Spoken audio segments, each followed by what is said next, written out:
brief introduction? Yeah. Hello, I'm Meilin Zhu. I'm from UNSW. I'm doing a project about management and leadership. And he is the guest I invite in my interview. He is from Microsoft.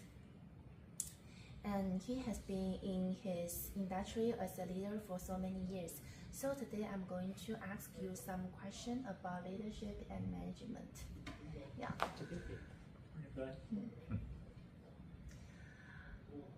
Could you give a brief introduction about you and your team? Yes.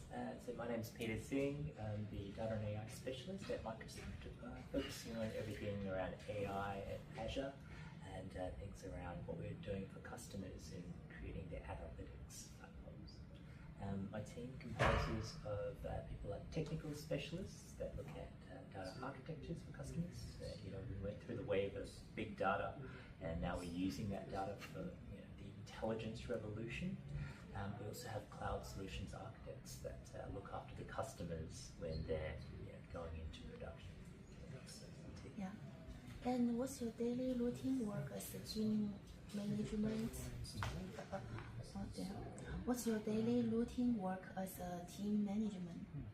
Yes, on a daily basis I work with customers to understand their needs, and then I actually look to bring in the best capabilities across Microsoft.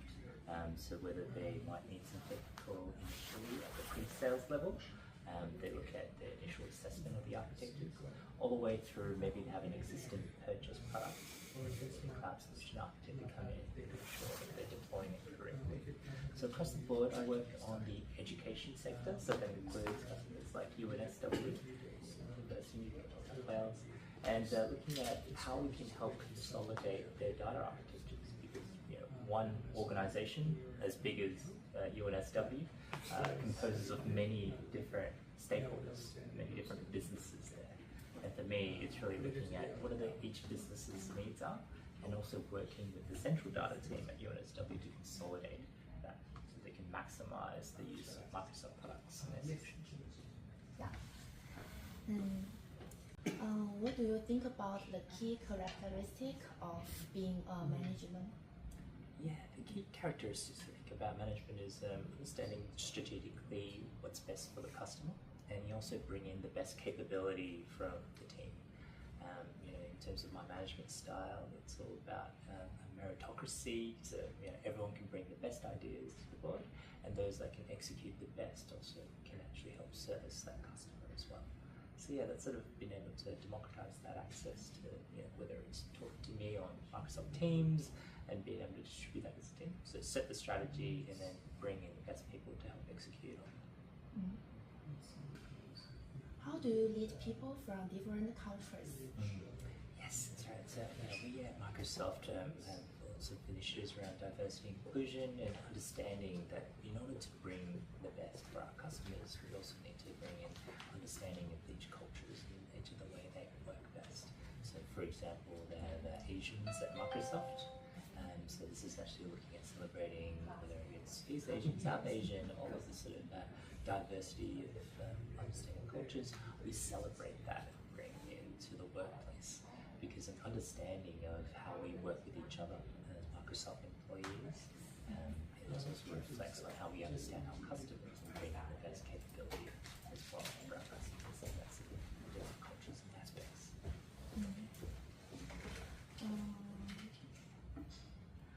What's your leadership style? So just saying around the leadership style, it's very sort of direct, and being able to work, whether it's all the different levels, just work directly with me. So it's a very flat structure here as well as Microsoft. For me, it's about it's that meritocracy I spoke about, bringing the best people who are most capable, most passionate about the topic, and giving that opportunity. So empowering them and also trusting them, and verifying the outputs. So at Microsoft, it's actually very transparent around how people perform. So for me, a management style is actually saying, well, what are the results that actually translate to the end customer experience? And I think if everyone just focused around that customer experience, it actually gets the best outcome, and also the alignment of the team members and how they're incentivized and how they're actually promoted throughout as well. I think it's that alignment with the end customer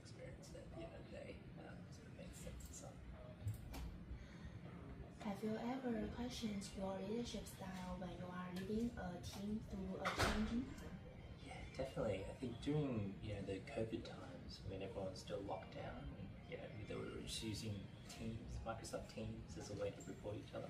I found that individual one-on-one sessions were very hard to get to. I think it was very important to that time that everyone was brought together, so they still get that sense of I guess togetherness in the culture that you can bring in.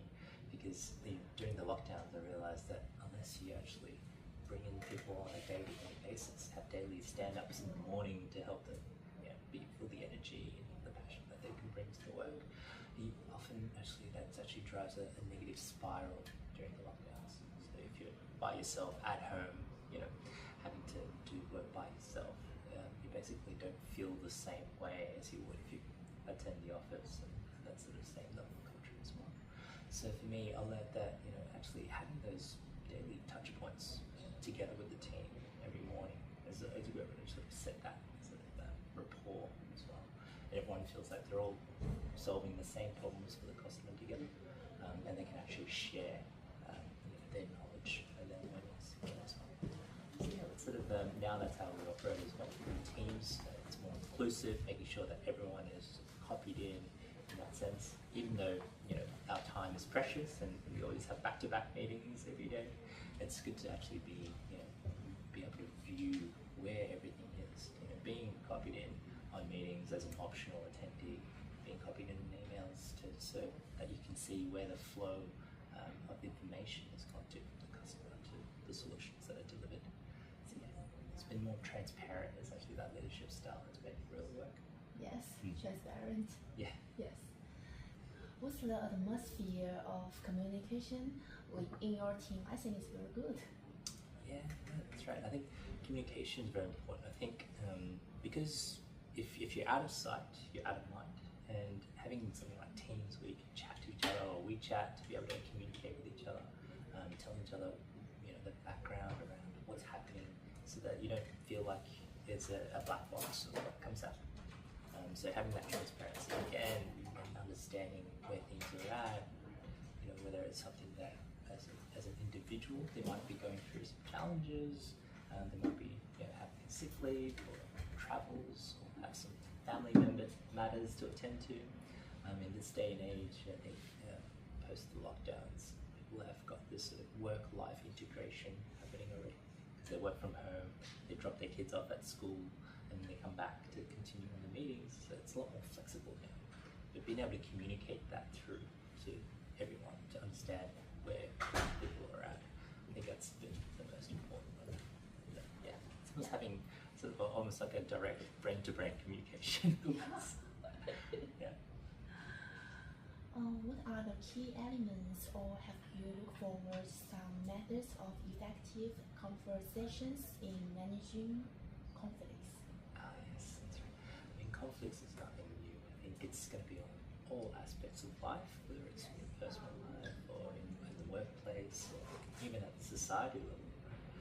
In the workplace, I think bringing that sort of professional lens to it, so sort of at the end of the day, understanding where the incentives lie, sort of how to actually resolve the conflict. It's like the old saying, show me the incentive and I'll show you the result. So at the end of the day, it's about understanding what the individual needs are, and then seeing if you can consolidate that in a way that's a balancing act. So people is a win-win situation.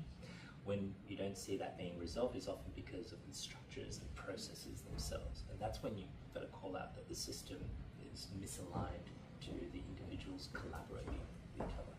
And it's all the same with customers, and whether it's pricing, around strategic direction, around the capabilities, around the technology. So all of these matters go in to say, okay, well, if the incentives aren't aligned, then we will have conflicts. So it's best to change the incentives and the processes and systems itself, rather than looking at the people, because the people really just follow the processes, technology in the first place. Yeah, this is very good advice. Yeah. Do you always ask for feedback for your team? I see. Always. Yeah, need to have that direct feedback immediately. So I think it needs to be real time. Otherwise, if it's the separate setting, you have to create this sort of uncomfortableness, and you make it out of the real time element. I think that real time feedback is important. So whenever we work together as a team, we just say, well, directly say, well, this is something that could have been done better, right? And it's a learning. And not everyone's perfect, whether they're too busy or just don't have the experience just yet. This is how we actually coach in real time to be able to help them learn and make sure that they're included in that journey. Because just because they have gone through all the academic capability doesn't mean they have the same sort of business acumen. Just like things you pick up through experience. So it's important as well that as you're working with more junior team members, you communicate that directly, so it actually helps them grow and mature in that phase. And it'll help them accelerate to where you are as well. So it's a positive thing. Yeah. How do you handle the pressure and stress that come with leadership roles? Yeah, that's right. I think the more senior you get, the worst cases you get the things that nobody wants to deal with because it's an escalation point. And I think at the end of the day, as a leader in that space, you just have to step back and say, well, it's just work. It is, at the end of the day, it is what it is, and you have to just accept the situation. So again, around that alignment, around the incentives, try to find what is the root cause of these stresses that are brought about through this conflict. And it's actually more empowering once you actually get to solving each of those things that are broken in the system. Because it feels like it's a reward system. If you solve it today, then the next person won't have to deal with that same situation again. So I feel like it's actually quite energizing and quite empowering to be able to have that level of impact in an organization. Yeah. Have you ever thought about improve your people management skill? Yeah, definitely. All the time. I think it's a constantly growing. It's a constant growth period. You don't just stop learning. You just have to find ways to actually continue to adapt to the challenges as people get more and more senior. At Microsoft, you see how Satya Nadella has gone through those challenges around managing a larger and larger workforce, but changing the company's strategy around towards AI as well. And that sort of fundamentally has a different mindset as well around what it means to be human, what it means to delegate tasks in the era of AI. So I think a lot of that is like a constant growth, whether it's based on individual maturity or the team as well, and the technologies that's available, and also society, what we're ready for. So it's growing into that. It's a daily, constant learning. It's actually quite interesting. Otherwise, if it stays the same every day, it'll get boring, and you won't actually be growing out of that show. Yeah. Thank you for coming to my interview. I really appreciate for your time, and I get so many information about Microsoft and your leadership style. That's pretty helpful. I feel that you have got a strong team with a good relationship. Thanks again for coming, and I hope you will do better and better with your business. Yeah, and say something to us. Welcome you to have a look at Microsoft Careers and check out all the available roles that are available as well. And no matter where you are on your learning path, there's a potential option as well with Microsoft. Yeah. Okay. Thank you. Thank you so much.